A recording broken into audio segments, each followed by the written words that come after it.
Hola, buenas tardes a todas y a todos. Bienvenidos al Ateneo de Jerez, bienvenidos al 10º ciclo del documento del mes del Archivo Municipal. Estamos ya terminando este ciclo, aunque todavía nos quedan dos conferencias. Una que será el próximo martes 27, sobre los baños, las casas de baño en Jerez durante el siglo XIX, que la dará archivera, ¿no?, del Archivo Municipal, Eulalia Barea, y después el 10 de junio, martes, que probablemente tengamos que trasladarnos de sitio, vendrá Agustín García Lázaro, que nos hablará sobre la historia de Cañadas y de los trabajos que él normalmente realiza o ha realizado en torno a Jerez, relacionados con la historia de Jerez y la naturaleza, ¿no? Esta tarde nos toca Diego Caro Cancela. Ya vosotros o vosotras lo conocéis, es también ya un asiduo del Ateneo. Quiero también agradecer por su presencia siempre, ¿no? Y antes que yo leer su currículum, le voy a dar la palabra a Cristóbal, al responsable del Archivo Municipal. Muy bien, pues muy buenas tardes, muchas gracias por su presencia aquí esta tarde hoy. En este 10º ciclo, esta es me parece que es la 7ª conferencia de este 10º ciclo del documento del mes del Archivo Municipal. Es una iniciativa que tenemos con el Ateneo de Jerez desde hace ya 10 ediciones, 10 años, donde intentamos ofrecer, de la mano de los historiadores y las historiadoras que acuden al Archivo Municipal y a otros centros de información también, claro, pues, en fin, un poco el patrimonio documental. Ya he dicho aquí muchas veces que es de gran valor, ¿no?, de un inmenso valor que atesoramos en el Archivo Municipal, ¿no? Y entendemos que las mejores personas que pueden hacer esta labor no somos los profesionales del archivo, sino las personas que lo usan frecuentemente, ¿no?, y que lo conocen incluso mejor que nosotros, ¿no? Porque nosotros los archiveros muchas veces describimos las piezas, los volúmenes, grosso modo, ¿eh? Nosotros podemos coger un volumen, podemos decir Asuntos Sociales, 1936, y resulta que el tomo tiene 600 folios. El archivero no lee los 600 folios, pero los historiadores y las historiadoras a menudo sí lo hacen, ¿no? Y esta es la diferencia entre ellos y nosotros, que nosotros sabemos un poquito de todo y de nada, ¿no? Y ellos, al contrario, saben mucho de determinados temas, que son los que trabajan. Entre unos y otros, en fin, ofrecemos un complemento que a lo largo del tiempo pues ha dado un buen resultado, creo yo, en el Archivo Municipal, con iba a decir centenares, a lo mejor exageraría, pero muchas decenas de monografías sobre historia de Jerez que han ido saliendo adelante, ¿no?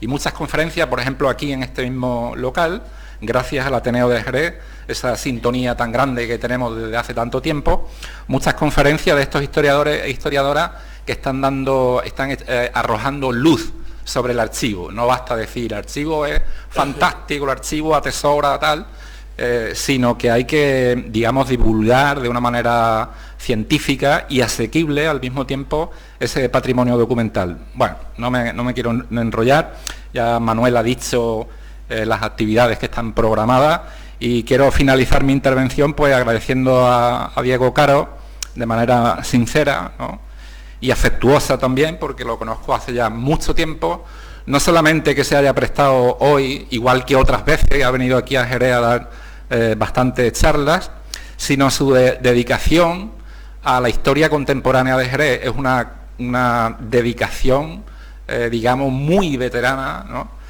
a lo largo, qué sé yo, de, no sé si más de 40 años de trabajo en torno a la historia de Jerez, ¿no? Eso es de agradecer sinceramente, y a sus trabajos publicados me remito. Son trabajos señeros, voluminosos, variados, ¿no?, y en fin, con una con una profundidad y un calado realmente envidiable, ¿no? Tiene una trayectoria muy amplia, que es conocida, ahora la va a comentar Manuel, pero bueno, yo me limito a decirle eso. Muchísimas gracias por ese trabajo, nada más. Bueno, como complemento yo quería decir que estamos preparando un poco, pues, un documento de todas las aportaciones que han realizado los diferentes historiadores, arquitectos, investigadores durante estos 10 años, aunque algunos han repetido ya dentro de estos ciclos, como Diego, pero han sido un total de casi 80 conferencias. 80 conferencias para hablar sobre Jerez, sobre arquitectura, sobre historia. Eso es mucho documento. Yo creo que una documentación importante que se ha puesto, como bien dice Cristóbal, al servicio de los ciudadanos y las ciudadanas para que conozcan la historia de su ciudad y también para que vean la importancia que también tiene el archivo y de dónde sale todos los trabajos de investigación que normalmente hacen los historiadores. Diego es ahora mismo profesor titular de la Universidad de Cádiz. Él está en el Departamento de Historia Moderna y Contemporánea de América y del Arte, en grado de doctor, que lo sacó en el 88. Él ha pasado por todos los puestos docentes, desde profesor de GB en principio, ¿no?, hasta profesor titular en la universidad, subdirector del Departamento de Historia Moderna, director en funciones del Departamento de Historia Moderna, coordinador del programa de doctorado Política, Sociedad y Cultura en la Historia Moderna y Contemporánea, coordinador del Máster de Estudios Hispánicos en la Universidad de Cádiz, desde el 2008-2009 hasta el 2010-2011. También, bueno, pues la actividad docente, pues mucho relacionado con la Universidad de Cádiz, también con la UNED, de la que él también ha tenido responsabilidad, y ha dirigido también tesis doctorales, y por supuesto las líneas de investigación normalmente desarrolladas han sido historia de política y electoral sobre la Segunda República Española, historia contemporánea de Jerez, historia social y política de Andalucía contemporánea e historia de los movimientos sociales.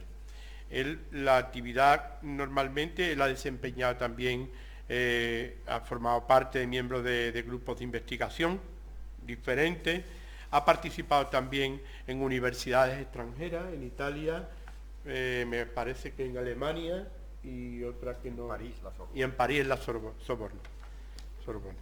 Ha publicado libros muchísimos sobre la Segunda República, sobre la prensa gaditana entre 1763 y 1936, burguesía y jornaleros, Jerez de la Frontera en el sexenio democrático, republicanismo, movimiento obrero, las primeras elecciones autonómicas en Andalucía, la UGT de Andalucía, 20 años de sindicalismo, bueno, etcétera, etcétera. Como veréis, son, me parece que 17, 20 folios las que me ha dado Diego, y como yo lo lea, no hay conferencia. Entonces, simplemente reiterarle nuestro agradecimiento desde el Ateneo, reiterar también al archivo nuestro agradecimiento, la buena colaboración y sintonía que hemos tenido, y aprovecho aquí, bueno, pues para decir que como el Ayuntamiento ya anunció una posible sede nueva, bueno, para que responda a las necesidades que realmente tiene el archivo y a la puesta en valor de lo que significa el archivo municipal, nosotros vamos a seguir desde el Ateneo reivindicando que se habilite ese espacio y que se ponga al servicio y que se aumente también, por supuesto, el personal y la modernización, que aunque Cristóbal ha trabajado mucho en ese sentido, pero bueno, no estaría mal pues que se siguiera en esta tónica de darle también al archivo municipal el espacio que Jerez y la cultura necesitan. Gracias y te dejamos la palabra, Diego. Por ganas. Bueno, pues buenas tardes a todos y a todas. Y lo primero es que quiero agradecerle primero a todos los que estáis aquí presentes en dedicar una tarde de vuestras vidas a una conferencia que yo modestamente voy a impartir, y por supuesto a Cristóbal, al director del Archivo Municipal, coorganizador con el Ateneo, al que también le agradezco su invitación para participar en esta jornada, que como se ha dicho aquí tiene ya una cierta tradición, ¿no? Yo creo que es la tercera vez que vengo a participar en estas jornadas dedicada, genéricamente pone al documento del mes, o documento del archivo. Yo comentaré a continuación cuál es el documento que ha servido de base en parte para la elaboración de este trabajo. Efectivamente, yo llevo ya muchos años dedicado a la historia de Jerez, porque recuerdo que fue en el año 1984, hace 41 años, cuando yo empecé a venir al archivo municipal a investigar sobre mi tesis doctoral, que luego se publicó como libro, dedicada pues precisamente al momento de mayor esplendor antes de la Segunda República del movimiento republicano, que fue el llamado Sesenio Democrático, todo el periodo que va desde el derrocamiento de la reina Isabel II hasta la proclamación y el fracaso de la Primera República. Por tanto, sobre el tema del republicanismo, yo lo empecé en el año 1984 y luego he ido recogiendo muchas cosas sobre otros periodos históricos de aquí de Jerez, de la monarquía de Alfonso XII, del XIII. También trabajé en un libro que fue premiado por el Premio Esteve del Ayuntamiento sobre la Segunda República, y en el año 2022 pues le di forma a este libro, cuya portada les muestro ahora, sobre la historia de todo el republicanismo Jerez desde sus orígenes en el año 1789 con la Revolución Francesa y su expansión, las ideas revolucionarias, por otras partes del mundo. Todo lo que voy a contar aquí yo, pues prácticamente se recoge en este libro. Y los resultados de estas elecciones, y voy a intentarle a ustedes a demostrar la importancia que tienen, proceden de un legajo concreto del ayuntamiento, el número 443, en la sección del ayuntamiento dedicada a la historia política y a las elecciones, y de un expediente, el 11.180, que recoge toda la información que hay en el ayuntamiento, que en este caso no es poca, no solamente de los resultados de las elecciones generales de este año en Jerez, sino también en todos los pueblos de lo que formaba entonces la circunscripción de Jerez, que luego les explicaré a ustedes. Bueno, mi intervención, por tanto, va a organizarse alrededor de esos 7 puntos. Alguno está equivocado, ¿no? En primer lugar, voy a intentar no hablar más de 50 minutos. En primer lugar, lo que quiero demostrar es que, por ejemplo, hoy ya la historia política que consideramos tradicional no nos sirve para explicar la vida política de muchos pueblos y ciudades de España, porque oculta grandísimas realidades a las que solamente se puede acceder con la historia local o la microhistoria. Yo soy un ferviente partidario de la historia local, porque creo que la historia se construye de abajo hacia arriba, y no en base a libros que son de países, de continentes, que muchas veces lo que hacen son repetir una y otra vez generalizaciones muy repetitivas.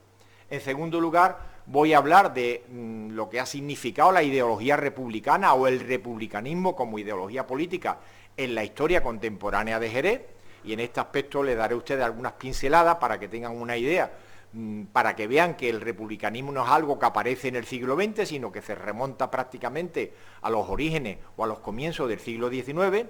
En tercer lugar, hablaré para situarnos en este periodo histórico, en el año 1905, de lo que fue el fracaso de la Primera República, las consecuencias que tiene para el movimiento republicano y su práctica desaparición durante 30 años de la vida política de Jerez y por qué. Hablaré a continuación de cómo esto cambia sustancial y radicalmente, no solo en Jerez, sino en el resto también de España, por la aparición de una nueva generación de líderes republicanos que van a entender la política de otra manera y van a intentar evitar todos los errores que se habían cometido en los 30 años anteriores. Y comentaré, que este será el tema central de mi intervención, las elecciones de 1905, las elecciones generales de toda España, que en Jerez tienen una importancia muy grande para el Partido Republicano o para el republicanismo. Voy a comentar, por ejemplo, el contexto, lo que era entonces la circunscripción de Jerez. Hablo en el libro de votos con sangre, porque estas elecciones van a provocar un muerto y varios heridos en el municipio cercano de Trebujena, de donde yo nací, y luego hablaré de las consecuencias que tienen estas elecciones para el movimiento republicano, para el Partido Republicano, pero también daré alguna pincelada sobre las consecuencias también para los partidos monárquicos jerezanos. Ese será un poco el esquema de mi intervención.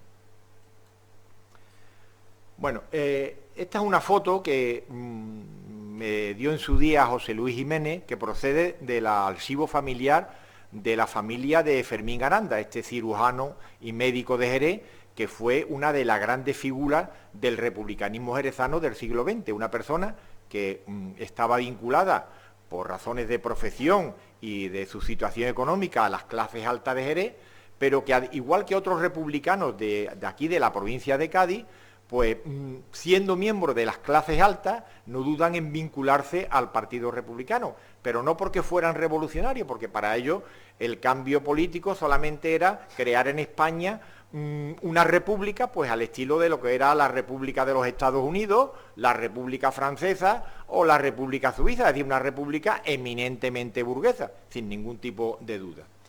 Y es una reunión de interventores republicanos que se reúnen en lo que yo creo que hoy es el Parque González Ontoria, donde había un restaurante, el restaurante Viena, para celebrar los resultados de las elecciones municipales de este mismo año de 1905, que fueron después, y que se saldaron con un gran triunfo para los republicanos jerezanos. Es muy difícil encontrar fotos tan bonitas y tan interesantes como esta, porque realmente la mayor parte de ellas están en los archivos familiares, ¿no? Y en este caso, pues en el archivo familiar, repito, de Fermín Aranda, que era un personaje clave en la historia de Jerez del primer tercio del siglo XX. Con esta foto lo que yo quiero comentarles a ustedes es que para explicar los acontecimientos que ocurren en la vida local de un pueblo o una ciudad no nos sirve la historia política tradicional, es decir, aquella que estudia las elecciones de ámbito nacional y con temas que no descienden a la realidad de cada pueblo y de cada ciudad. Si nosotros, por ejemplo, valoráramos la historia contemporánea de Jerez a raíz de los resultados de las distintas elecciones generales que se suceden entre 1876 y 1923, veríamos que el republicanismo prácticamente no tiene ninguna existencia. ¿Por qué? Porque todos los diputados que van a salir elegidos por Jerez, excepto en dos ocasiones, son diputados de los partidos monárquicos de la época, de los conservadores o de los liberales.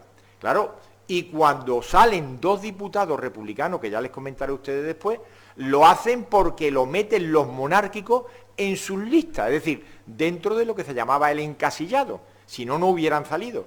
Entonces, claro, esto nos podría dar a entender que aquí en Jerez los partidos monárquicos, tanto del reinado de Alfonso XII como de Alfonso XIII, controlaban políticamente la ciudad sin ningún tipo de disidencia.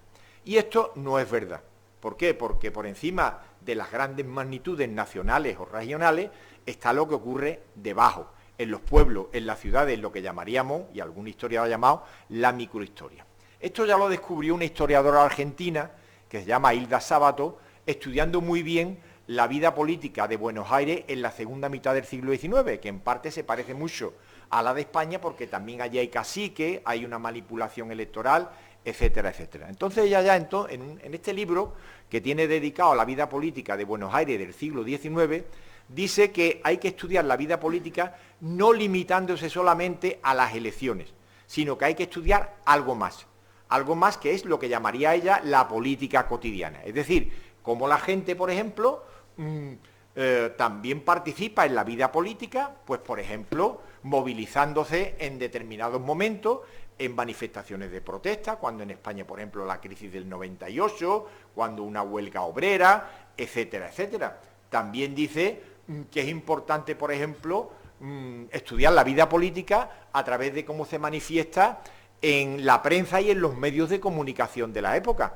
Por ejemplo, aquí en Jerez, en 1904, yo he contado la existencia de hasta 9 periódicos y diarios. Yo creo que más que hoy, ¿no? Sin ninguna duda. Periódicos además de una larga tradición, diarios. El Guadalete, el Diario de Jerez, el Mensajero, la Unión, el Santo Escapulario, el Eco de Jerez, el Guadalcacín. Por tanto, si una ciudad tiene 9 periódicos, además 3 periódicos obreros, de una regularidad un poco, ¿cómo lo diría yo? de altibajo, es decir, que periódicos que tienen una larga tradición, pero hay que momentos que desaparecen, porque la sociedad obrera que los publica no tiene fondo por lo que fuera. El Martillo, por ejemplo, de los toneleros, la Jarra de los arrumbadores, la Unión Obrera de otra sociedad, es decir, hay por tanto en Jerez, si nosotros defendemos a esto, una gran movilización a través de los medios de comunicación, porque en aquella época los periódicos eran más que instrumentos de difusión de noticias. Para nosotros los historiadores de contemporánea, el periódico es un elemento clave para conocer, por ejemplo, la vida orgánica de los partidos o de los sindicatos que lo publicaban. Porque gracias al periódico, por ejemplo, la dirección de ese partido o de ese sindicato se va a poner en contacto con sus afiliados, va a publicar las cuotas que pagan, la gente que está suscrita al periódico, de dónde procede. Y esto ya se ha hecho sobre el Partido Socialista, se ha hecho sobre la CNT, y yo mismo lo he hecho estudiando un periódico obrero de Jerez de entresiglo, que es la Unión Obrera. Y gracias a ese periódico, por ejemplo, pues yo descubrí que aquí en Jerez, en el año 1900, se había fundado, gracias a los republicanos y a un personaje clave, que ya ustedes me escucharán hablar de él, Manuel Moreno Mendoza, pues la primera organización obrera de ámbito regional de toda Andalucía, organizada por los republicanos, y que se va a expandir por todo Jerez, la comarca de Jerez, pero también por la Sierra de Cádiz, por la Sierra de Málaga y parte también de la Sierra Norte de la provincia de Sevilla. Entonces, claro, luego están las organizaciones, es decir, hay una movilización que se manifiesta en la creación de sociedades republicanas, de sociedades obreras, cercanas a los sindicatos mayoritarios. Todo esto hay que tenerlo en cuenta si nosotros queremos tener una realidad más visible, más palpable de lo que era la vida política, más allá de los resultados electorales. Porque, como ahora veremos, cuando entramos dentro de los resultados electorales y descendemos del gran dato de ámbito provincial o del distrito electoral, veremos cómo debajo hay claves que nos explican lo que está ocurriendo. Bueno, el republicanismo en Jerez tiene una larga tradición, ya lo he comentado, es decir, en el libro este que os he comentado, yo he detectado, bueno, ya desde en los tiempos de la Revolución Francesa, aquí ya hay, a través de la prensa, de los boletines que se publicaban por parte de algunos folletos, etcétera, ya hay una especie de tensión entre los partidarios de las ideas que vienen de Francia, de aquellos que defienden todavía la monarquía absoluta, etcétera, etcétera. Incluso en las Cortes de Cádiz hay una pugna muy grande entre los liberales de Cádiz, bastante liberales, y la gente más conservadora de Jerez, porque no ven con buen agrado lo que sería la implantación o la aprobación de la Constitución de 1812. Eso después se va a plasmar en la militancia de estos primeros núcleos republicanos que no tienen ninguna presencia real o es muy difícil encontrar los documentos, en la militancia en el activismo del Partido Liberal, que empieza a organizarse a partir de la Constitución de Cádiz y que va a tener su representante en distintos puntos de España. En Jerez, concretamente, los primeros republicanos que hemos podido identificar son ya de la época de 1840, en la regencia de Espartero, cuando aparece un personaje que se llama Juan Gutiérrez Acuña, que se convierte en aquel momento, en un momento determinado, se convierte en concejal del Ayuntamiento de Jerez, y que participa en alguna algarada de protesta que hay contra los monárquicos en aquel momento del Partido Moderado, que le va a llevar a la cárcel y que le va a crear una serie de problemas, pero que no van a impedir que este hombre tenga una larga vida política, porque nos lo vamos a encontrar después, en 1868, en la primera Junta Revolucionaria que se crea aquí en Jerez, en tiempo del destronamiento de Isabel II. Bueno, está también Manuel Bertemati Toncozo, que es un capitalista de Jerez, de una familia indiana, que viene aquí a invertir en el negocio del vino, que crea varias bancas privadas y que en el año 1854 sale elegido diputado en las Cortes por la provincia de Cádiz y por la provincia de Pontevedra, donde él tenía parientes. Y se convierte en uno de los 19 diputados que en las Cortes monárquicas de 1854 votan en contra del reconocimiento de la dinastía de los Borbones para España. Uno de los 19 diputados que hacen esto, en unas Cortes de 300 y pico. Y por eso es identificado, y que luego también, en los años del sexenio revolucionario, también aparece en la vida política, en esta Junta Revolucionaria, lo presentan como candidato en unas elecciones que hay en 1870, etcétera, etcétera. Pero la figura clave es Ramón de Cala, que aparece vinculado al republicanismo político procedente de lo que se llamó en aquella época, y se llama todavía hoy, el socialismo utópico, es decir, una ideología que surge en España al calor de las consecuencias que va teniendo la revolución industrial, que ya claramente se demuestra como anticapitalista, pero que se llama utópico porque este fue un calificativo que les puso en tono despectivo Federico Engels, el amigo de Marx, en un folletito que se llama Del socialismo utópico al socialismo científico. El socialismo científico sería el marxismo y los utópicos son los que estaban antes, que serían todos aquellos que plantean una serie de reformas del capitalismo o anticapitalistas, pero de difícil llevar a la práctica. Por ejemplo, Ramón de Cala, que se ascribe al fourierismo, que aquí en Jerez lo estudió también mi paisano, malogrado, ya fallecido muy tempranamente, Antonio Cabral. Hay un núcleo que piensa que los remedios sociales se arreglaban creando lo que se llamaban falasterios, es decir, una especie de ciudades ideales donde la persona humana tenía garantizadas todas sus necesidades. Pero por esto no es importante Ramón de Cala. Ramón de Cala para mí es importante por su trabajo de proselitismo y de organización de los republicanos de Jerez, que hay un dato que es para mí incontestable. Cuando en los años 60 del siglo XIX, ya en plena monarquía Isabel II, la monarquía está en crisis y el partido moderado, que es el partido privilegiado por la reina, va a perseguir a los republicanos. No se podían llamar republicanos, se llamaban demócratas. Pero Ramón de Cala hace un trabajo subterráneo, clandestino, de organización de republicanos por toda la provincia de Cádiz. Y para eso crea lo que él llama los ateneos de artesanos, o los círculos de artesanos, es decir, casinos, ateneos, para organizar a los trabajadores desde el ámbito aparentemente cultural. Pero esto no es cierto, porque cuando uno analiza a la gente que milita en estos ateneos y luego los identifica después del 68, cuando ya cayó la monarquía, se encuentra que ahí estaban prácticamente casi todos los republicanos de la provincia de Cádiz. Pero hay un dato incontestable, que lo encontré en un periódico madrileño que era el portavoz del Partido Republicano de aquellos años, La Discusión. Cuando en el año 1868, creo que fue, en víspera del 68, Ramón de Cala convoca una asamblea para elegir al comité republicano que iba a gobernar el partido en ese año, asisten a la asamblea y participan en la votación 2.000 personas. 2.000 personas es algo que no ha tenido ningún partido de Jerez, no entonces, pero ni siquiera hoy. Yo no conozco ninguna asamblea de ningún partido de Jerez que tenga 2.000 afiliados o 2.000 seguidores. Bueno, pues eso lo cuenta. Incluso dice más la noticia, que no pudieron votar una parte de los militantes porque eran trabajadores de viña que no llegaron a tiempo después de la jornada laboral. Claro, eso es lo que nos explica que cuando se produce el destronamiento de Isabel II, en Jerez se forma una junta revolucionaria completamente dominada por los republicanos, y que esa junta revolucionaria de Jerez, cuando todavía no se ha abierto el debate república-monarquía, se manifiesta desde el primer momento a favor de la república. O lo que nos explica que en las primeras elecciones que se celebran en Jerez por sufragio universal masculino, las de enero de 1869, los 5 diputados que se elegían por el distrito de Jerez y los 4 que se elegían por el distrito de Cádiz, que eran los 2 que repartían la provincia, todos fueron republicanos. Cádiz es la única provincia, junto con Lérida y creo que Huesca, en donde todos los diputados de las Cortes de 1869 elegidos fueron republicanos.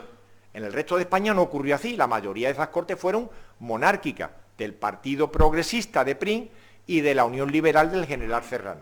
Si toda España hubiera votado como Jerez y como Cádiz, la República se hubiera proclamado en 1868 sin ningún tipo de duda.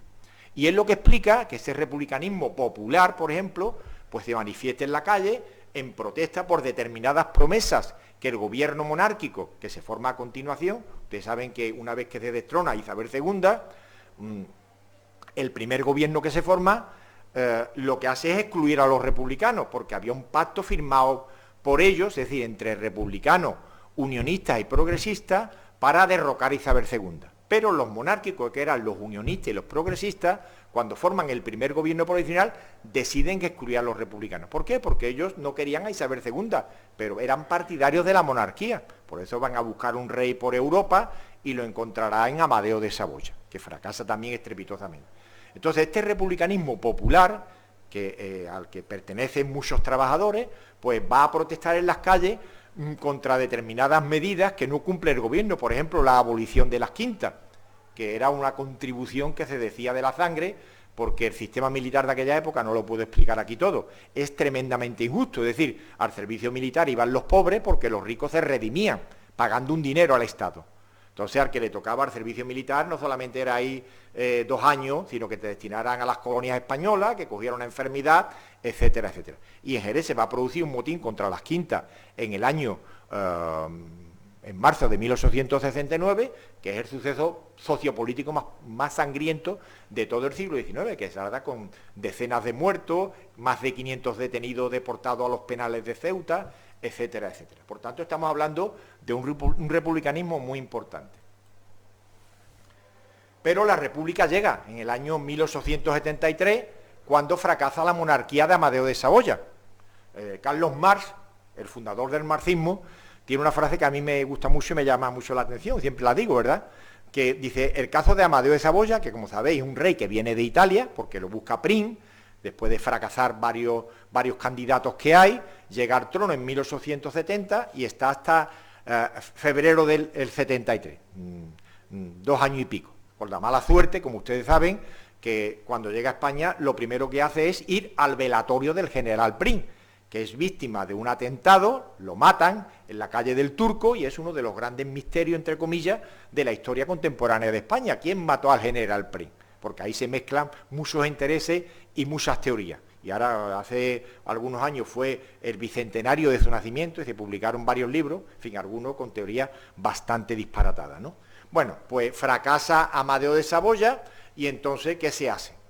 Pues los republicanos, los monárquicos, que no tenían ya ni el tiempo para buscar otro rey, aceptaron que se reunieran el Congreso y el Senado y mancomunadamente decidieran proclamar la Primera República, que no llega porque la traen los republicanos, sino porque ha fracasado la monarquía. Y la historia de la Primera República es muy sencilla: fueron 11 meses, de febrero del 73 a enero del 74, que tiene 4 presidentes y que nada más que dura 11 meses porque los republicanos en aquel momento estaban fraccionados o divididos en 4 grupos. Si apuntamos a la cuestión social, pues estaban divididos entre republicanos individualistas y republicanos, entre comillas, socialistas. Por ejemplo, Ramón de Cala estaba más vinculado a esta tendencia, Fermín Salvoechea en Cádiz, pero luego había republicanos individualistas, como por ejemplo Bertemati, cuyo cambio republicano era solamente cambiar la monarquía por la república, punto. Ramón de Cala, Fermín Salvoechea y otros querían ir más allá, con un cierto reformismo social para acabar con las injusticias y la explotación de las clases trabajadoras. Pero es que además, si nos miramos la forma del Estado, había republicanos unitarios que querían que España fuera una república sin más poderes políticos que el gobierno central, pero había también republicanos federales partidarios de la descentralización política, lo que sería más o menos el modelo que tenemos hoy de una España de las autonomías. Entonces, claro, fue imposible conciliar estos 4 proyectos políticos. Por eso hay una gran inestabilidad, y yo pienso, creo, que precisamente el fracaso de la Primera República viene de los propios republicanos, cuando la fracción más intransigente se levanta en armas contra los republicanos moderados que estaban en el gobierno, concretamente contra el gobierno de Pi Margall, que era el líder del republicanismo federal, y declaran el movimiento cantonal, ese movimiento cantonal que busca la proclamación de independencia de cada pueblo y de cada ciudad de España, que triunfa muy cerca de aquí, triunfa en Cádiz, triunfa en Medina, pero en Jerez no triunfó. ¿Por qué? Porque para el triunfo del movimiento cantonal va a ser muy importante la actitud que adopta las Fuerzas Armadas acantonadas en esa ciudad. Las Fuerzas Armadas de Cádiz obedecen a Fermín Salvoechea cuando proclaman el cantón, que quiere proclamar un cantón provincial, pero aquí en Jerez no. En Jerez, el teniente coronel que mandaba las tropas acantonadas aquí en Jerez, cuando los cantonales van a pedirle que se suma al movimiento, le dice que no, sino que además iba a detener a todos los que se lanzaran a esta aventura. Y efectivamente los cantonales de Jerez se asustan y no se proclama el cantón, y Jerez se convierte en un bastión contra el cantonalismo del resto de la provincia. Entonces fracasa la Primera República y ya, ¿qué es lo que viene a continuación? Pues viene el golpe de Estado del general Pavía, tan citado, que llega cuando se va el entonces presidente de la República, era el gaditano Emilio Castelar, que estaba gobernando desde septiembre a enero con poderes dictatoriales. Lo que hace Castelar es establecer una república conservadora y reaccionaria, que persigue a los cantonales, que deporta a republicanos a las colonias de España en las Islas Marianas, en el Pacífico, a Filipinas, que no deja libertad de prensa. Entonces, cuando Castelar quiere volver a la normalidad y abre las Cortes a principios del 74, se encuentra con que todos los diputados republicanos le van a presentar una moción de censura. Para evitar que se votara esa moción de censura, es por lo que el general Pavía entra en las Cortes con un grupo de diputados y disuelve las Cortes. Se establece ahí un régimen, una república dictatorial, porque se coloca de presidente a un personaje muy interesante y curioso de la historia de España, que es el general Serrano, que había sido amante de la reina, regente del Cecenio, etcétera, etcétera, y Serrano gobierna como un general. En aquella época era conocido uno en Francia, Mahón, ¿no? Una república conservadora, autoritaria, que tiene que hacer frente a la guerra carlista, y él pensaba seguir siendo el presidente de esta república más tiempo. Lo que pasa es que ya los monárquicos Borbones se estaban organizando para traer no a Isabel II, sino a su hijo Alfonso XII, y a finales del año 74 dan un golpe de Estado, el general Martínez Campos, en Sagunto, y proclama rey de España al hijo de Isabel II, Alfonso XII. Y entonces comienza lo que se conoce como la restauración borbónica, es decir, la restauración de la monarquía y de los Borbones. Hay que recordar que Prim, en una frase que se le hizo famosa cuando le preguntaron quién iba a venir como rey a España, y le dijeron que algún Borbón, se hizo famosa por la frase de los 3 jamases. Dijo, jamás, jamás, jamás. Pero claro, a él lo mataron en 1870. Bueno, ¿en qué se asienta? La imagen de la Primera República es esta que le pongo a ustedes aquí, ¿no? Ahí se ven distintos gatos y perros con letreros puestos en el lomo, federal, intransigente, etcétera, en presencia, peleándose entre ellos por las carteras ministeriales, en presencia de las grandes potencias europeas de la época, Rusia, Turquía, etcétera, con Castelar aquí con un látigo, Pi Margall aquí de otra manera, etcétera, etcétera. Bien, entonces, ¿qué lección sacan los monárquicos alfonsinos del fracaso de la Primera República? Sobre todo un personaje clave que era el malagueño Antonio Cánovas del Castillo. Pues que había que huir de la inestabilidad política. Y entonces, para él, el modelo a imitar era el modelo británico, es decir, un modelo asentado en lo que se llamaba el bipartidismo.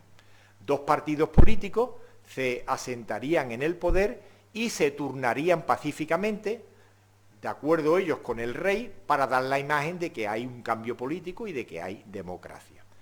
El turnismo, que así se llama. Pero esto era una ficción y era falso. ¿Por qué? Porque realmente el sistema funcionaba con lo que se llamaba el encasillado, es decir, el rey le encargaba formar gobierno a un político, o liberal o conservador. El conservador era Cánovas del Castillo, el liberal era Sagasta, que procedía del Partido Progresista, y al mismo tiempo que lo nombraba presidente del gobierno, le daba un decreto de disolución de las Cortes, para que desde el gobierno convocara elecciones y las ganara.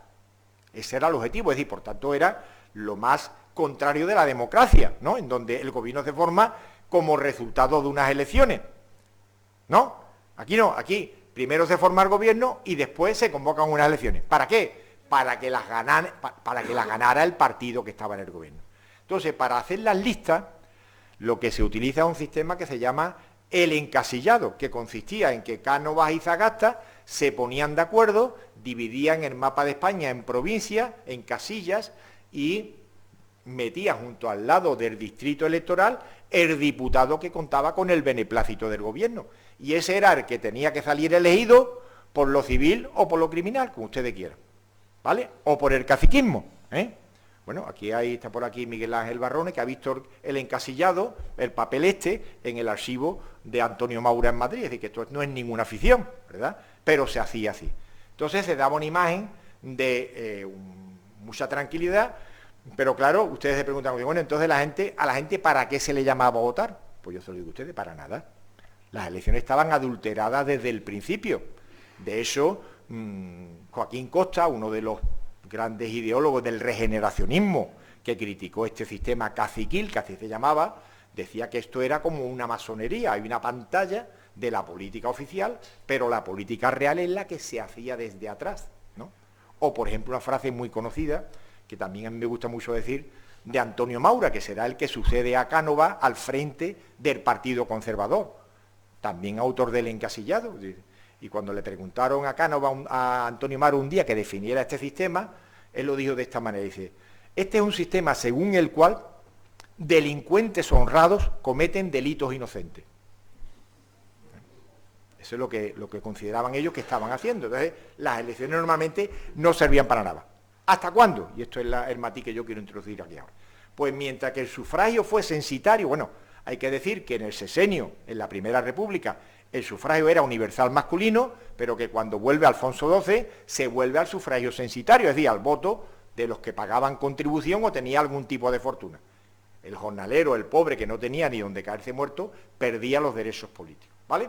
Entonces, cuando ya en 1890 se aprueba otra vez la reinstauración del sufragio universal, porque es una promesa que Castelar le saca a Sagasta para reincorporarse a la vida política con su partido, esto va a permitir, esto es un debate que ha dado lugar a mucha polémica entre los historiadores, es decir, la reintroducción del sufragio universal masculino en 1890 ¿fue bueno o fue malo para el sistema? Hay dos teorías, unos dicen, no sirvió para nada, lo que hizo fue darle a los caciques monárquicos más votos para falsificar. Pero otros dicen, cuidado, porque si nosotros analizamos la vida política de las grandes ciudades españolas, donde a los caciques les cuesta mucho trabajo controlar el voto, ahí sí va a haber cambio. Yo soy de esta opinión, ¿verdad? Porque pienso que los caciques se mueven muy bien cuando tienen un reducido núcleo de influencia que puede controlar a través de sus agentes. Pero cuando ya llegamos a una ciudad como Barcelona, o como Madrid, o como Valencia, como Sevilla, como en parte Jerez, ya es más difícil controlar el sistema. Y entonces yo creo que en ciertos lugares la reintroducción del sufragio universal masculino va a permitir que el caciquismo tenga muchas dificultades para ganar las elecciones. Bueno, el sistema, fijaos cómo funciona, este en negro es cómo funciona el sistema británico, y aquí tenemos el sistema español, ordenados por año, la alternancia entre conservadores y liberales. Claro, esto como todo en la vida. ¿Cuándo funcionó bien esto? Pues cuando vivían Cánovas y Sagasta. Como ustedes saben, Cánova desaparece en 1891 a raíz de un atentado terrorista de un anarquista que lo mata cuando está en un balneario en Guipúzcoa, y Sagasta morirá de muerte natural en 1903. Pero lo que está claro es que a la muerte de ellos no va a haber liderazgos indiscutibles ni entre los conservadores ni entre los liberales. Entre los conservadores la persona que fue más respetada fue Antonio Maura, pero va a tener también muchos problemas, incluso con el propio rey Alfonso XIII, y entre los liberales ya no se va a consolidar ningún liderazgo claro. Ahí estará Montero Ríos, estará Canaleja, que muere víctima también de un atentado. ¿Y esto qué es lo que va a provocar? Pues esto lo verán ustedes muy fácilmente. No es lo mismo que se pongan de acuerdo para hacer el encasillado 3 personas o 2 personas, los 2 caciques monárquicos y el ministro de la Gobernación, que era el que lo llevaba a la práctica, que poner de acuerdo a 8, porque los conservadores se van a dividir en varios grupos, conservadores mauristas, datistas, villaverdistas, etcétera, etcétera, y los liberales lo mismo, liberales García Prietistas, liberales canalejistas, liberales romanonistas, etcétera, etcétera. Entonces el sistema va a empezar a hacer agua en cuanto que estos dos mueren y ya sus sucesores no son capaces de establecer un liderazgo único ni en un partido ni en otro. Y todo esto coincide con la llegada, cuando cambia el siglo XX, de una nueva generación de políticos republicanos que van a tener una notable implantación y una notable influencia a partir de ahora en esta ideología. Es el caso, por ejemplo, del escritor Blasco Ibáñez en Valencia, que se convierte en la persona clave a partir de ahora de las elecciones en Valencia y del gobierno del Ayuntamiento de Valencia, combinando su trayectoria de escritor con su condición de político. De hecho, de sus seguidores se habla en Valencia como el blasquismo. El caso de Alejandro Lerroux en Barcelona, que va a cambiar por completo las reglas de juego en una ciudad en donde era muy importante el anarquismo, es decir, una ideología antipolítica que le decía a los trabajadores que no fueran a votar, pero que estaba también muy impactada por lo que era el primer nacionalismo catalán, los regionalistas, etcétera, etcétera, pero que va a convertir a Lerroux, bueno, lo que se le dirá popularmente, en el emperador del paralelo, porque con su partido, el Republicano Radical, va a convertirse en el hombre clave de la política en Barcelona desde principios del siglo XX hasta prácticamente los años 10-20 del siglo, ¿no? O Martínez Barrio en Sevilla, que fue el lugarteniente de Lerroux, y en el caso de Jerez, Manuel Moreno Mendoza. Brevemente, ¿quién era Manuel Moreno Mendoza? En esta foto aparece. Esta es una foto de una biografía que hay de Manuel Moreno Mendoza, publicada aquí en Jerez, y de su vinculación con la masonería, porque Moreno Mendoza es el hombre clave que introduce la masonería y las logias masónicas en Jerez de la Frontera. Aquí aparece una foto de 1910, por ahí más o menos, y aquí aparece en el centro Alejandro Lerroux, que es este que está aquí, perdón.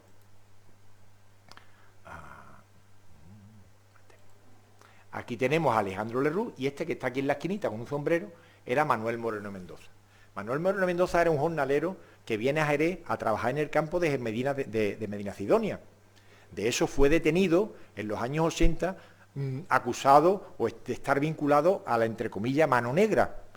Después pues puesto en libertad y el hombre pues se fue ganando la vida con distintos oficios y ahora creará una pequeña empresa que se va a dedicar de carro para llevarle al ayuntamiento los materiales de construcción cuando le hace falta una obra. Ahora, pero él durante su vida primera fue un jornalero, un trabajador del campo.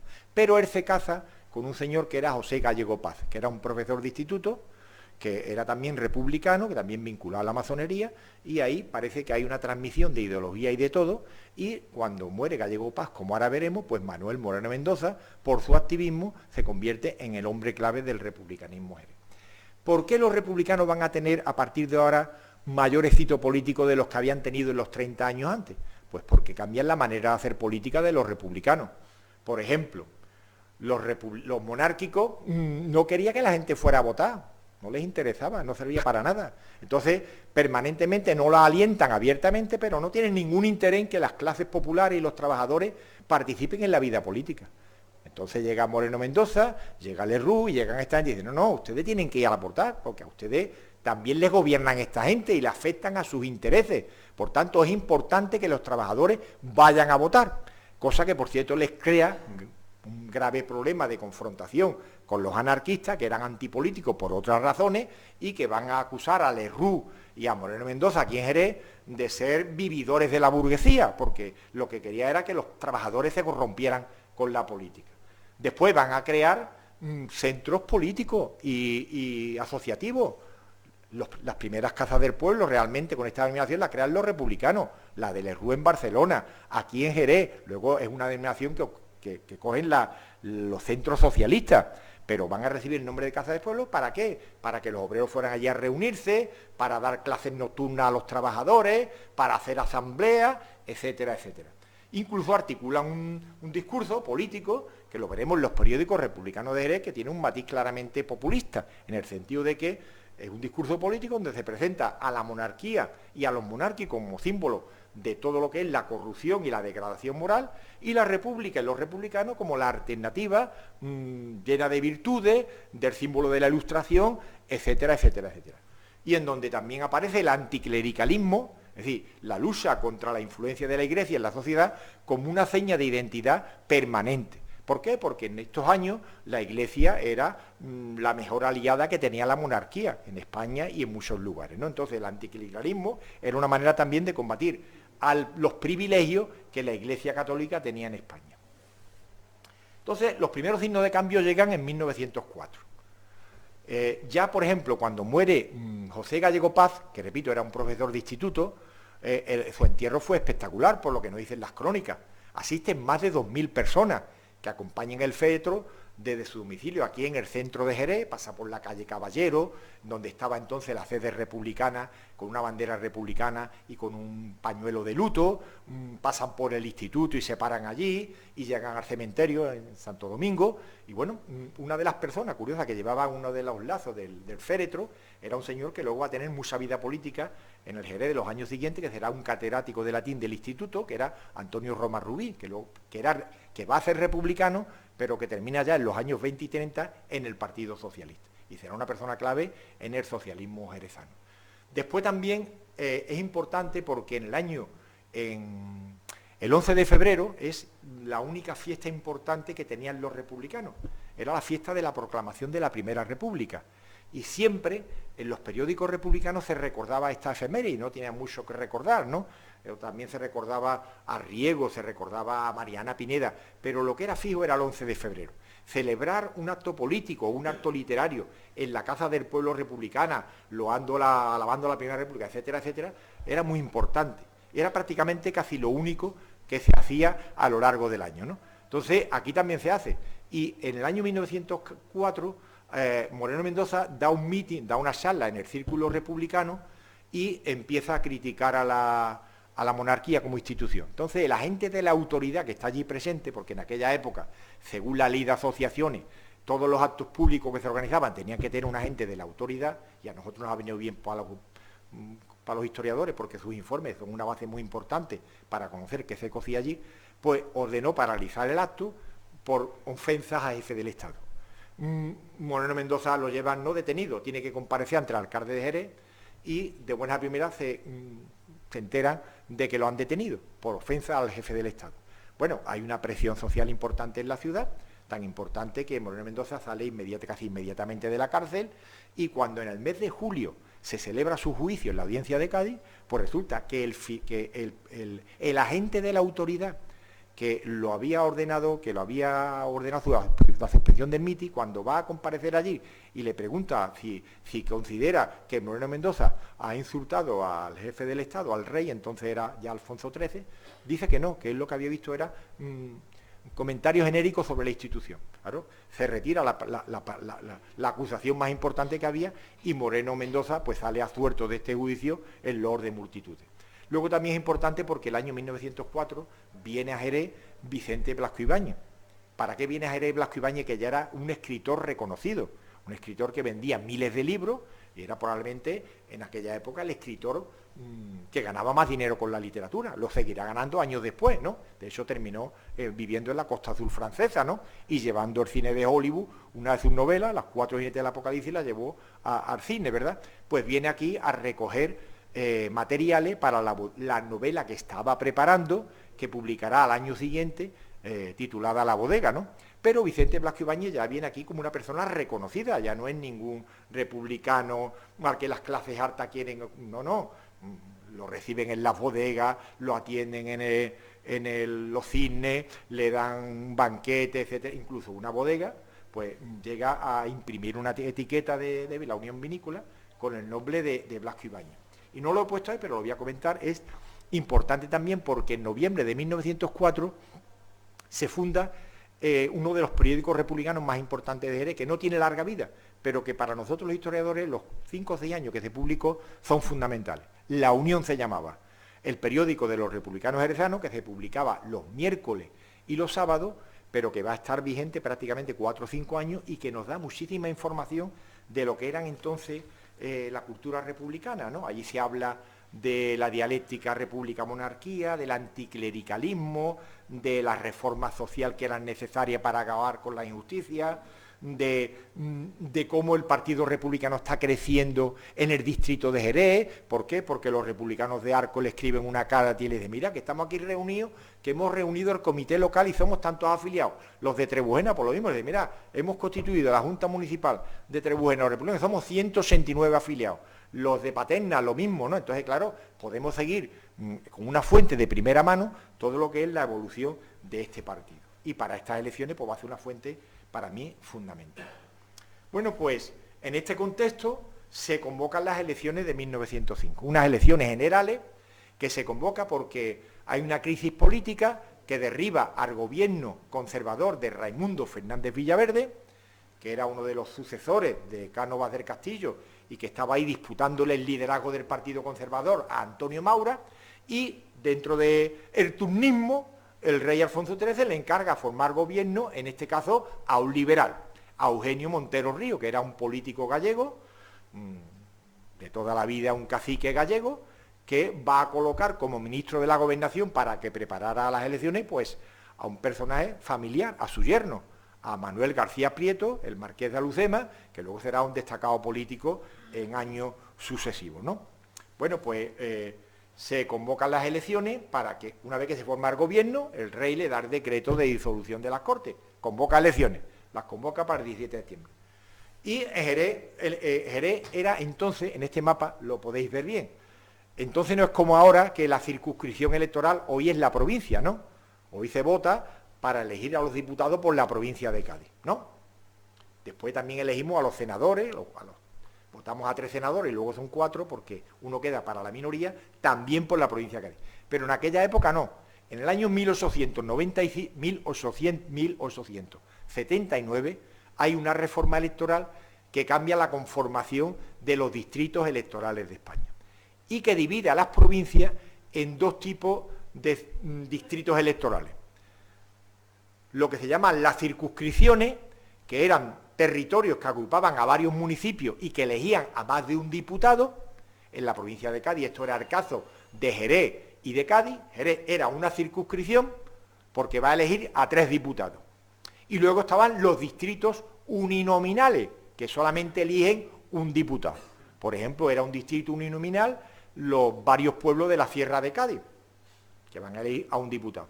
Era un distrito uninominal el Campo de Gibraltar, que también elegía un diputado. También lo era el que formaban el partido judicial de Vejer con Medina y algún que otro pueblo. Pero el distrito electoral de Jerez eran 11 municipios, que son los que ustedes ven aquí. La costa noroeste, Sipiona, Sanlúcar, Trebujena, Jerez, Arco, Algar, Paterna, Alcalá de los Gazules, Borno, Villamartín y Prado del Rey. 11 pueblos. En la suma de 11 pueblos, en la suma de los votos de estos 11 pueblos, se van a elegir los 3 diputados que tenía asignado la circunscripción de Jerez de la Frontera, ¿vale? Bueno, pues, ¿cómo se hacían las elecciones tradicionalmente en Jerez en los anteriores 30 años? Pues el sistema era muy sencillo. Si gobernaba el Partido Conservador, 2 diputados de Jerez eran del Partido Conservador y 1 era del Partido Liberal. Si se cambiaba, si gobierna el Partido Liberal, 2 diputados le correspondían al Partido Liberal y 1 al Partido Conservador. Ya está, ese era el sistema. Ese era el turnismo, 2 y 1, cambiando según el partido que convocaba las elecciones. Bueno, pues esto había funcionado aquí sin problema, y repito, a finales de los años 70, el Partido Liberal que convocó a las elecciones no dudó en meter en el encasillado por su turno a un político republicano muy conocido de aquí, de la comarca esta, que era de Arco, que era Joaquín Moreno Rodríguez, que había sido ministro de Justicia en la Primera República. Lo metió por el caciquismo y después va a meter en el año 16 a otro, a Moreno Mendoza. Bueno, pues, signo de modernidad, los partidos monárquicos se reunían en la casa del marqués del duque de Almodóvar de Río, o se reunían en la casa del marqués de Mosales, y el Guadalete al día siguiente publicaba una reunión representativa del Partido Conservador, ha decidido que el candidato sea fulanito. El del Partido Liberal, lo mismo, se reunía en la casa del duque de Almodóvar de Río y se decidía quién era el político. Y así se le comunicaba al gobernador civil y se le comunicaba al ministro de la Gobernación. ¿Cuál es la tarea del gobernador civil? Que las elecciones salieran con el candidato que quería el gobierno. Y entonces había ya aquí toda una casuística de prácticas ilegales que se hacían, ¿no? La compra de votos, los cambios a última hora de los colegios electorales, la falsificación de las actas. Yo les puedo contar a ustedes 80 mecanismos de falsificación de la voluntad popular. Siempre. Sobre todo intentando que la oposición que estaba fuera, sobre todo los republicanos aquí, y más tarde ya los socialistas y otros, pues que no pudieran participar en el juego. Los monárquicos, los republicanos hacen otra cosa ya de modernidad, dice, como ya el partido estaba implantado en casi todos los pueblos distritos, convoca una reunión de representantes del Partido Republicano para elegir a su candidato en Arcos de la Frontera. Y allí se reúnen representantes de todos los pueblos y dice, bueno, pues venga, ¿quién va a ser nuestro candidato? Y entonces deciden que sea un señor llamado Amalio Sáiz de Bustamante, que es un señor que era conocido en Jerez por ser abogado y por haber luchado, venía de Cantabria, para sacar adelante en Jerez 2 proyectos regeneracionistas que querían huir o sacar a Jerez de la tremenda crisis que había provocado la filocera, que era el pantano de Guadalcacín y el reparto de las parcelas de tierra en Caulina, ¿vale? Eso era la gran lucha que tenía Amalio Sáiz de Bustamante, era una persona que ya estaba siendo conocida. Por cierto, hago un pequeño inciso, no me gusta criticar a nadie, ni tengo por qué hacerlo, pero sí les tengo que decir que, sorprendentemente, de este señor ha publicado una biografía su nieta o bisnieta, y sin embargo no cuenta nada de la participación política de Amalio Sáiz de Bustamante en la vida de Jerez, cosa que me ha llamado la atención. Lo dejo aquí, no quiero, digo, ella sabrá cómo lo ha escrito, pero a mí me ha llamado la atención, lo vi en la librería, lo he, si este tío ha sido un personaje clave en esta historia, como no aparece, pues no aparece ningún aspecto de la vida política de Amalio Sáiz de Bustamante. Todo es hablar de lo que hizo por el pantano de Guadalcacín y por lo que hizo por la reforma agraria, entre comillas, de las colonias agrícolas de Caulina. Bueno, pero aquí hay ya una cosa que llamó la atención. Cuando sale elegido candidato Amalio Sáiz de Bustamante, dice que está muy bien, pero que él no va a hacer campaña, que él está muy liado con el tema de Guadalcacín y que él no quiere significarse políticamente. Bueno, de eso hay un debate entre los presentes allí que dicen, bueno, vamos a ver, y si este hombre que no está aquí dice que no, y dice, no, pues nada, lo votamos. Por eso pongo ya ahí un candidato a palo, ¿no? Porque realmente, bueno, pues si no te quiere presentar, no te presente, ¿verdad?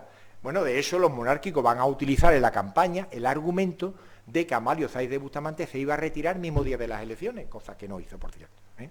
Entonces, claro, ¿quién hace la campaña? Pues la va a hacer el hombre clave de los republicanos, que era Manuel Moreno Mendoza, y otra persona muy prestigiosa de los republicanos de Jerez, que era el abogado de todos estos republicanos perseguidos, que era José Barrón, que era un abogado muy conocido, y que son los que se hacen la campaña de estas elecciones por aquí.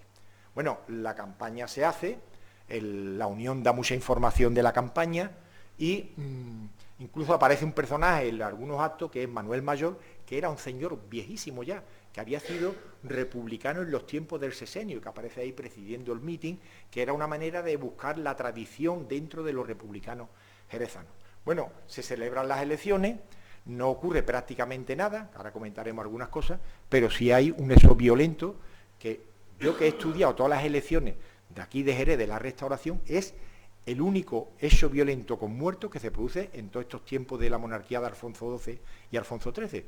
Y es que Trebujena ya era un bastión republicano, ya les dije a ustedes que tenía 169 afiliados en víspera de esto. Entonces, cuando se hace la jornada electoral en Trebujena, los interventores republicanos van al colegio electoral y le piden al presidente que le entregue un certificado de los resultados y que lo ponga en la puerta del colegio. Y el presidente, que probablemente era un agente o un cacique del pueblo, o un señor a disposición de los monárquicos, se niega a entregarle ningún papel ni a poner ningún acta en la puerta y llama a la Guardia Civil. La Guardia Civil, como en aquella época, entraba dando palos, dando tiros, y tirotean a la gente, matan a un obrero, hieren a una mujer, hieren a otro hombre y después detienen a varios, que se lo llevan detenido incluso a Cádiz. Esto va a provocar una conmoción en el pueblo y bueno, va a hacer un escándalo nacional, porque no era frecuente que la protesta terminara sangrientamente, esto no era normal. Las buenas elecciones para los monárquicos eran las que se ganaban sin sangre, pero claro, aquí a alguien se le fue la mano y de hecho durante mucho tiempo, en Trebujena, desde estos acontecimientos hasta la guerra civil, la plaza más importante en aquel momento, una de las plazas más importantes del pueblo, se llamaba la plaza con el nombre de este hombre, Juan Diego Pazo, que es la víctima que tiene el caciquismo en estos años en Trebujena. Bueno, pues celebradas las elecciones en los 11 pueblos, el candidato republicano gana en Jerez, gana en Chipiona y gana en Trebujena, pero claro, hay que sumar los votos de los 11 pueblos, y en los votos de los 11 pueblos, ¿quién hagan? Pues ganan los 3 candidatos monárquicos. Ahora lo vamos a ver. ¿Por qué? Porque ha habido un claro pucherazo. No sé si lo veis aquí, pero bueno, yo se lo voy a resumir. Estos son los 11 pueblos y aquí están los resultados. El duque de Almodóvar del Río, que era un personaje muy importante, era de la familia de los Sánchez Romate, de la bodega, que era duque porque se había casado con la duquesa de Almodóvar del Río, que era de Córdoba y una grande de España, es decir, era un duque consorte, ¿no? Bueno, pues este señor, que había sido un político muy importante del Partido Liberal, que había sido presidente del Senado, era ministro de Asuntos, había sido ministro de Asuntos Exteriores cuando la crisis del 98 y la guerra con los Estados Unidos. Bueno, se presenta este hombre, se presenta un conservador, que era el marqués de Mosales, de la familia de los López de Carrizosa, otro bodeguero, Antonio de la Riva y Pomar, que era el liberal, dos liberales, Almodóvar y de la Riva, y un conservador. Y aquí Amalio Sáenz de Bustamante. Resultado final. Resultado final, lo voy a leer para los del fondo. El duque de Almodóvar del Río saca 10.000 y pico de votos, el marqués de Mosales 9.900 y pico, Antonio de la Riva 8.000 y pico, y el candidato republicano saca 2.400 y pico. Ha ganado en 3 pueblos, en Jerez, en Sipiones y en Trebujena.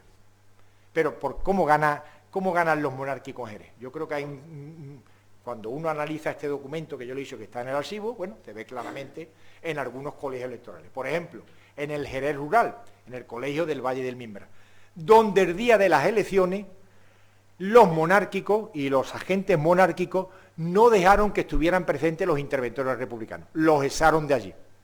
O, por ejemplo, lo que ocurre en Paterna, que cuando van los interventores republicanos se encuentra que ya la urna tiene un montón de papeletas dentro, ¿no?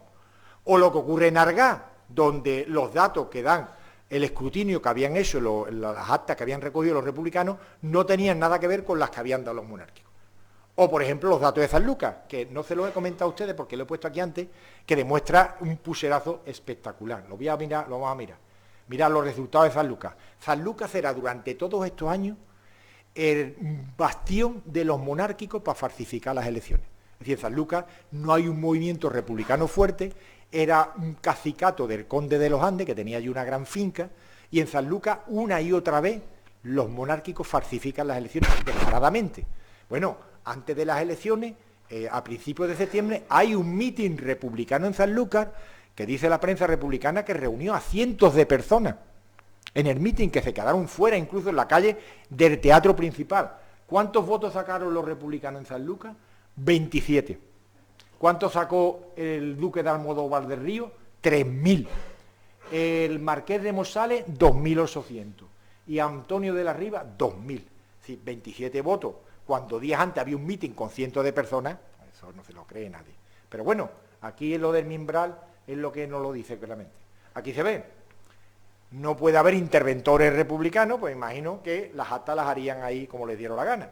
Pues el duque de Almodóvar del Río saca 500 votos, el marqués de Mosales 120, de la Riva 30, pero es que Amalio Sáenz de Bustamante no saca ni un voto. Ni un voto. Todo eso cuando en 20 de los distritos de los colegios electorales que hay en el término de Jerez habían ganado los republicanos. Bueno, los resultados, por ejemplo, del barrio de Santiago son espectaculares a favor de los republicanos. Entonces, claro, esto era increíble, nunca mejor dicho.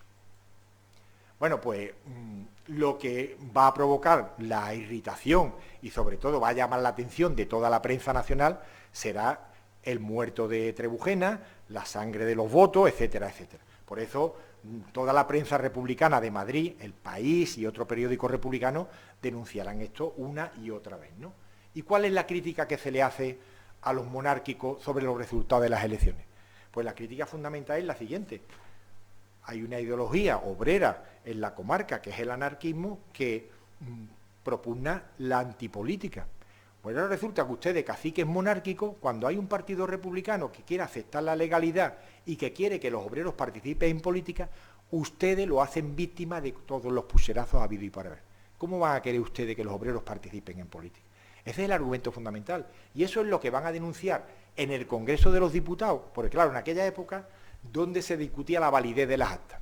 Pues en aquella época se hacía en el mismo Congreso de los Diputados. Antes, en el momento de la Constitución, las actas llevaban las denuncias que se hacían. Y era allí, en el pleno de las Cortes, del Congreso, donde se discutía la validez o no de las actas. Ustedes se pueden imaginar que en un pleno que era de mayoría monárquica, que salieran algunas actas apoyadas por los republicanos era muy complicado. Por eso, varios años después, creo que a mediados de los años 10, este tema se mandó ya al Tribunal Supremo, es decir, que la protesta de las actas ya no fueran en el Congreso de los Diputados y por los propios diputados, sino que se mandaran al Tribunal Supremo. Que tampoco cambió mucho la cosa, porque en aquella época la justicia, en fin, tampoco es que fuera muy independiente, que digamos, ¿no? Bueno, pues el argumento este de que se estaba abortando la idea de los republicanos de que los obreros participaran en política fue el que van a emplear dos diputados republicanos que habían salido elegidos, Emilio Junoy y Luis Morote, para denunciar a los monárquicos de la falsificación de las elecciones. Y uno de ellos, Morote, dice, las actas de los duques, de los marqueses, de los millonarios. ¿Por qué? Bueno, porque uno era marqués. Bueno, yo tengo que decirle a ustedes algún inciso de que Jerez de la Frontera será, de toda la provincia de Cádiz y de Andalucía, el distrito electoral o la circunscripción electoral que más diputados aristócratas lleva al Parlamento español, solamente comparable con lo de Sevilla, Valencia y Madrid. Es, por tanto, repito, después de Sevilla, es el distrito electoral de la provincia de España que más diputados nobles y aristócratas elige. Aquí sale elegido un duque, el de Almodóvar de Río, y un marqués, el marqués de Monsales. Entonces, de las actas de los duques, de los marqueses, de los millonarios, pasan siempre, aunque como las de Jerez, vayan manchadas de sangre y salpicadas de lodo, dice el periódico La Unión. Perdón un momentito. Por eso,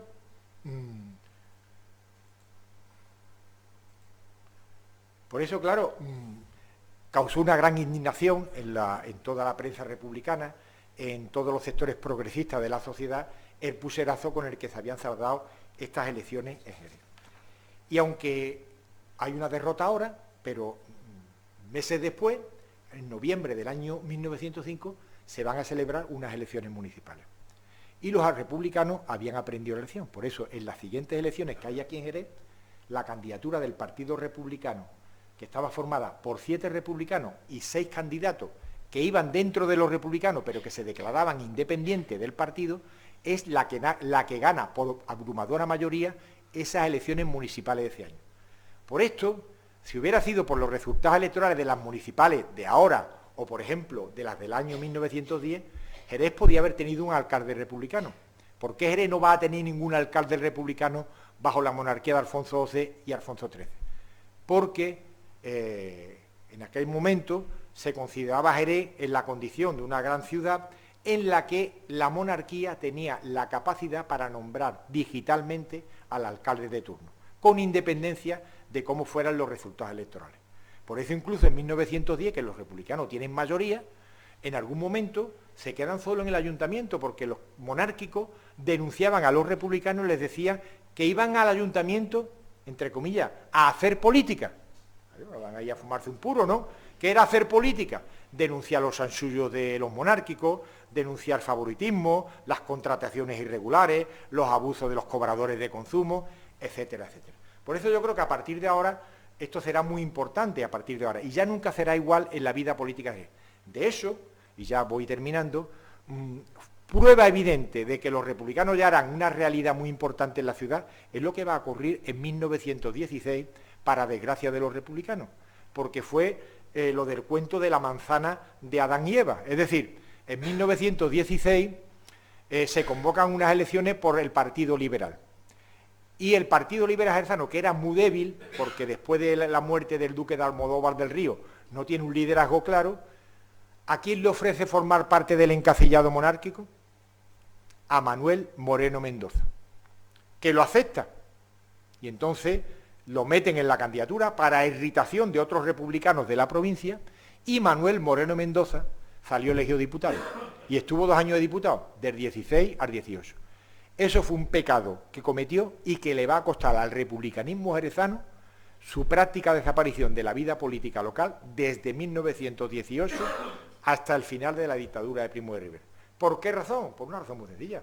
Porque Moreno Mendoza había prostituido el principal mensaje de los republicanos de la regeneración de la vida política, de combatir el caciquismo, etcétera, etcétera, etcétera. Y va a provocar que prácticamente el hombre que había fundado, que había liderado esta reconstrucción del republicanismo político, cayera en un desprestigio absoluto, bueno, del que sobrevive tras el fracaso de la dictadura de Primo de Rivera, y que le va a permitir, cuando se convocan las elecciones municipales del 12 de abril del 31, formar parte de la candidatura republicano-socialista empatar con los monárquicos y convertirse en la Segunda República y ahora democráticamente en el primer alcalde jerezano de la Segunda República. Pero esa ya es otra historia. Termino. ¿Qué es lo que aporta esta historia para el republicanismo jerezano? Pues que el republicanismo fue muy importante para la vida política jerez, por varias cosas. Primero, porque modernizaron las prácticas políticas. La política moderna era lo que hacían los republicanos, no lo que hacían los caciques monárquicos, es decir, reunir a la gente, informarla, tener un periódico propio, discutir en la asamblea la elección de los candidatos, etcétera, etcétera, etcétera.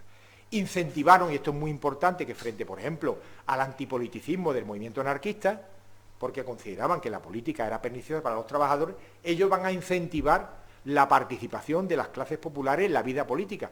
¿Para qué? Con la intención de combatir el caciquismo monárquico, y lo van a conseguir durante bastantes años.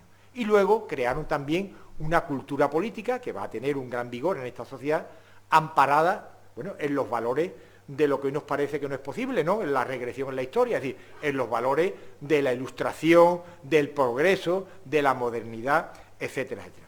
Y ya indirectamente van a provocar que también los partidos monárquicos emplearan técnicas modernas de vida política. Y esto lo va a hacer a partir del año 1906 un personaje clave que llega a esta historia, que será Francisco Moreno Zuleta, el conde de los Andes, que se va a convertir a partir de 1906 en la principal referencia de los monárquicos jerezanos y va a utilizar algunas técnicas muy parecidas a los republicanos para hacer política, que lo convierten a él en el personaje clave de lo que será la vida política oficial de Jerez desde 1906 prácticamente hasta la Segunda República, que es cuando se tiene que exiliar. ¿Por qué? Porque llegará también a ser ministro del propio Primo de Rivera. Pero ya esta es otra historia, yo me quedo aquí, que he hablado ya demasiado. Muchas gracias por vuestra atención.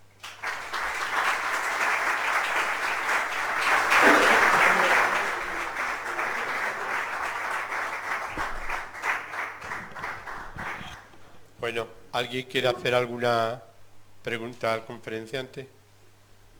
Un momentito. Buenas, Diego, muchas gracias por tu conferencia. Hay una cosa que no me ha quedado del todo clara, porque sobre todo al principio del siglo XX se empeñaban los liberales en meter republicanos. ¿Era por legitimarse ellos mismos o...? Perdón, no te he entendido. Que por qué los liberales a principios del siglo XX se empeñaban en meter en las listas, ¿no?, incluso a esta persona que no quería ir. ¿Era por legitimarse, por buscar votos, no, por debilitar el republicanismo? Es que eso no me ha quedado claro. Sí. Bueno, eso no ocurre solamente en Jerez, lo que he contado, ¿no? Los liberales, que no los conservadores, de Sagasta, pretendían que los republicanos, aprovechable, entre comillas, el republicanismo conservador que encarnaba sobre todo una figura como Emilio Castelar, se integrara en la vida política oficial. Por eso, en los años 80, finales de los 1870 y tanto, ya casi 80, los liberales incluyen en su lista a Pedro Moreno Rodríguez, que era un destacado político republicano de Arco, porque ellos, Castelar le había dicho a Sagasta que si se volvía a reimplantar el sufragio universal masculino, él se retiraba de la política, pero sus seguidores se integrarían en el Partido Liberal. Eso es para este primer caso. Y luego, en el caso de Moreno Mendoza, en 1916, lo que ocurre es que los liberales en la provincia de Cádiz tenían muy poca fuerza. Bueno, en el caso de Jerez, prácticamente ninguna. Quien domina la vida política oficial desde la aparición en 1906, el conde de los Andes, es este y poco más. El duque de Almodóvar del Río, que muere al año siguiente de estas elecciones, en 1906, muere en pocas semanas en Madrid de una enfermedad, yo realmente no sé cuál fue, pero este hombre que estaba en su mayor esplendor política, porque había sido el que había auspiciado en 1905, este mismo año, la conferencia de Algeciras, que reunió a 18 estados europeos para darle una salida pacífica a lo que eran los problemas coloniales del norte de África. Entonces era un personaje muy reconocido, pero muere inesperadamente al año siguiente, y entonces, ¿quién hereda el liderazgo del Partido Liberal en Jerez? Su hijo. Pero claro, el hijo no le llegaba al padre ni al tacón del zapato. Por eso ya a partir de ahora, los liberales de Jerez lo que van a mostrar será una fuerza, ínfima. Y cuando llega la hora del encasillado, pues se encuentran con que sus candidatos van a ser cuestionados. ¿Por qué integran a Moreno Mendoza en el año 1916? porque yo creo que pretendían con la integración de Manuel Mendoza coger el mucho voto republicano que había en la ciudad, sencillamente, no por la cara. Que esto los liberales lo habían hecho en otros lugares de España, lo habían hecho en Asturias, lo habían hecho en Sevilla, que yo sepa, había un político sevillano, José Montesierra, que ese no fue solamente una vez, fue alguna que otra vez, ¿no? Pero claro, su discurso quedaba en evidencia, porque si tú estás criticando un sistema por corrupto, si te integras en él, pues ya ha perdido la virginidad, entre comillas, política, ¿no? Y eso es lo que le ocurre a Moreno Mendoza, que acepta la integración. Bueno, él no lo presentó de esta manera nunca, pero claro, fuera de aquí, los republicanos de Cádiz y otros lo dijeron y lo denunciaron. Y va a haber una crisis interna, repito, que va a provocar su hundimiento político espectacular, del que no levanta cabeza hasta el año 1930, ya en plena crisis de la dictadura de Primo de Rivera y del general Berenguer, ¿eh? Y yo creo que esas son las dos razones que lo explican.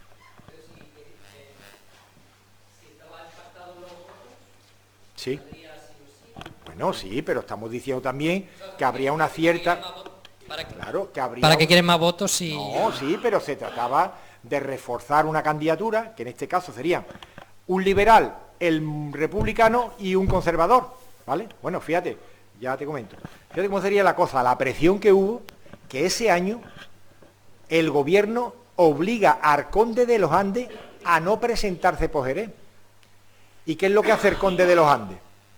Pues habla con un aristócrata de la Sierra de Cádiz y se presenta a candidato a diputado por la Sierra de Cádiz y sale elegido diputado, porque el gobierno no quería que el conde de los Andes saliera por Jerez.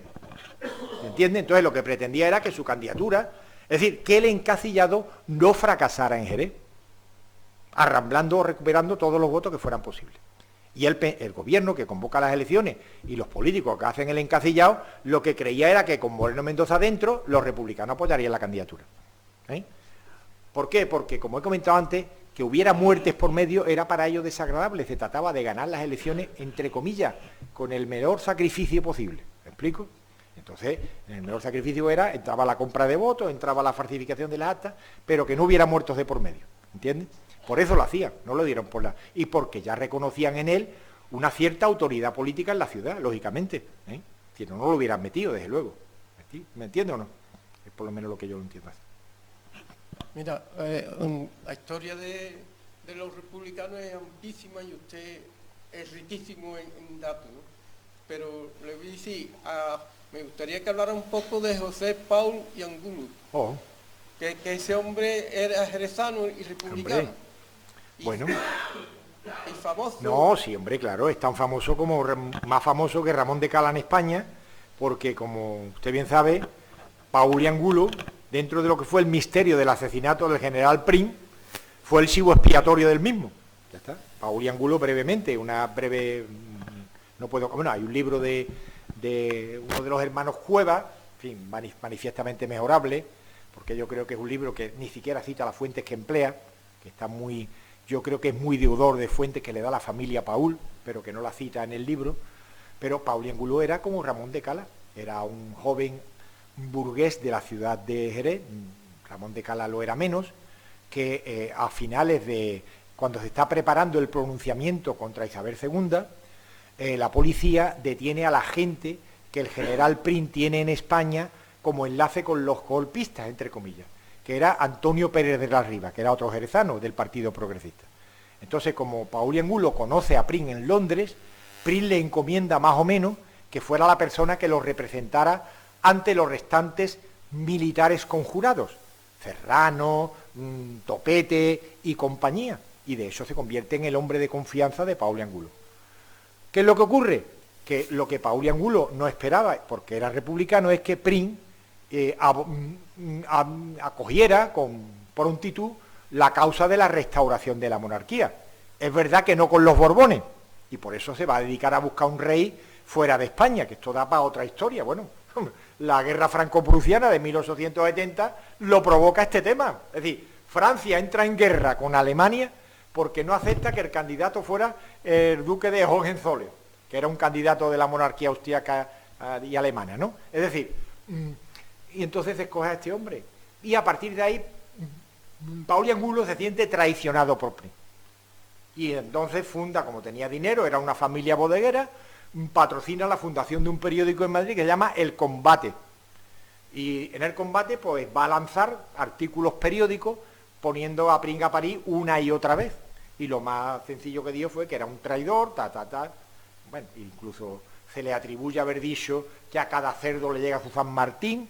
Lo cierto es que Prim sale la noche del 27 de diciembre de 1870 del Congreso de los Diputados, y entonces iba en un un carruaje por la calle del Turco, hoy calle Fernando VI de Madrid, y le salen varios chicos con trabuco y le pegan unos pocos de tiros.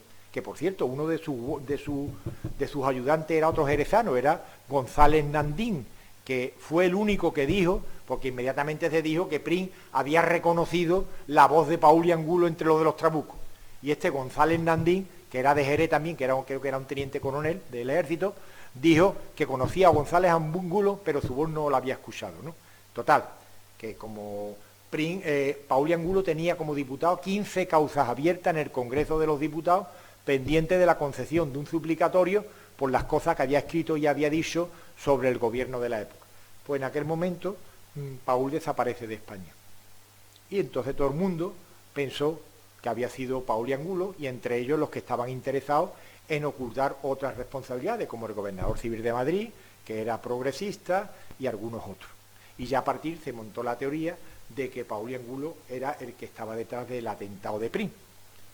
Pero bueno, yo, para no extenderme, tengo que deciros que Paul y Angulo no volvió nunca más a España, se dedicó al negocio del vino en Argentina, tuvo un duelo en el que mató a otro con un duelo, y ya mayor volvió a París, y en París publicó en 1886 un libro que se llama Los asesinos del general Prim y la política española, en donde él se exculpa completamente y acusa del crimen al general Serrano, que fue desde luego el principal beneficiario. Esto podríamos hacer como los jueces, cuando se encuentra con un crimen y se tienen que hacer la pregunta, bueno, y cuando no tiene más pistas, dice, bueno, vamos a ver a quién beneficia esto. ¿Quién es el que ha sacado beneficio de esto? Desde luego el general Serrano, indiscutiblemente. Y hay que decir también que el jefe de escolta del general Serrano, un tal Pastor, José María Pastor, fue detenido por implicado en alguno de los que estuvieron en la calle del Turco. Estuvo en la cárcel y todo, pero nadie apuntó a Serrano. Y Paul y Angulo pasó a la historia como estos personajes malditos que pasan a la historia de un país. Recientemente se han publicado algunas cosas que yo creo que ya lo exculpan con bastante seriedad, pero es un tema que está ahí. Y ya a partir de ahí desapareció de la vida política española, Paul y Angulo. Es decir, desde 1870, Paul y Angulo deja de... Es más, como tenía también un carácter muy agrio y estaba en la historia de España que publicó Francisco Pi Margall y su hijo, aparece muy mal retratado. ¿Por qué? Porque se había metido con Pi Margall y se había metido con otros republicanos que no eran partidarios de las tácticas insurreccionales que él quería para implantar la República, como por ejemplo el levantamiento armado que hay en octubre de 1869, en donde él lidera una partida guerrillera que sale de aquí de Jerez por la Sierra de Cádiz. Entonces da otra historia. Pero es interesante, es un misterio. ¿Funciona? ¿Sí? Bueno, se dice que sí. Se dice que sí, hay libros que lo escriben, que hay libros escritos sobre el particular. Hay libros que dicen que probablemente es que el duque de Montpensier era el candidato del general Serrano, que no lo fue al final, pero fue el que financió, era el cuñado de Isabel II, y fue el que puso el dinero para pagar a los militares golpistas para que acabaran con su cuñada. Por eso él tuvo que exiliarse al principio a Portugal. Y él pagó periódicos en Madrid para que defendieran su candidatura. Pero también había participado en un duelo meses antes de toda esta historia, en donde mató a un Borbón, que lo insultó, que le decían el naranjero, porque le gustaba mucho el dinero, y las naranjas que cogía en el Palacio de San Telmo las vendía. Una última pregunta. Venga. Sí. Una última pregunta y tenemos que... Vale. Enhorabuena por la conferencia, muy exhaustiva en datos históricos y de nombres. Bueno, yo quisiera una aclaración de la ideología republicana. A ver si me pueden dar, esos republicanos que estaban en Jerez, sobre todo en Jerez, lo unían la idea antimonárquica o más bien era un republicano de fondo social, teniendo en cuenta que en Jerez era muy importante todos los jornaleros, porque eran dentro de Andalucía, pues según lo que he leído, donde estaba la mayor masa de jornaleros. Entonces, claro, los jornaleros no entendían mucho de monarquía, lo que sí que sabía que estaban explotados, ¿no? Entonces, lo que quiero preguntarte es, ¿ese republicano eran sociales? ¿Se puede asimilar hoy día a una ideología social? Bueno, al principio convivían los dos grupos. Por ejemplo, lo he dicho antes, brevemente. Quien representaba, por ejemplo, este republicanismo burgués o de rico, que solamente quería un cambio político, que España fuera como Suiza o como Estados Unidos, como Francia, era Manuel Bertemati, claramente. Y luego estaba personajes como Ramón de Cala, que se sentían más vinculados al movimiento obrero y partidario de ciertas reformas sociales.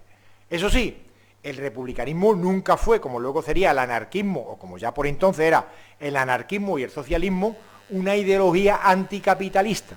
Esa será la gran debilidad de la ideología republicana, que para la cuestión social, para arreglar el problema de las clases populares y sus injusticias, no defendía más que reformas sociales dentro del sistema.